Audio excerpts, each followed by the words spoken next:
All right, so it's a little chilly this morning, but we're seeing more of a spread in our temperatures because those offshore winds are with us. So we are seeing a lot of 60s like La Jolla, Kearney Mesa, Poway, and Alpine, where the winds aren't as strong. We're in the 40s like El Cajon, Escondido, and in Ramona this morning. Alpine, those winds were very strong overnight. They're easing a little bit, 21 miles per hour there, so occasionally gusty still.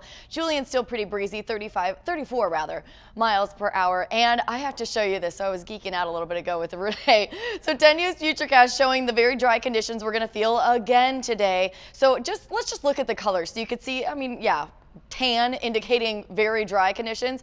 Watch the sea breeze return and just green moisture fills over the county as we head into tomorrow. So much less dry tomorrow as this storm system right there approaches. It's going to push the warmer air out. It's going to end the Santa Ana conditions.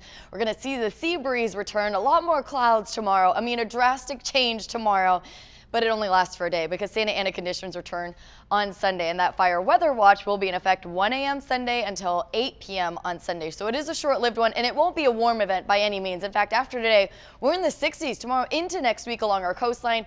We'll see the sunshine return, though. Breezy and dry for our inland neighborhoods. We could see gusts again up to 35 to 50 miles per hour. This will be mainly for the far inland valleys yet again, very similar to this last event. 80s today, 60s tomorrow and Sunday for our inland neighborhoods. This forecast has been trending colder every single day, and today is no different.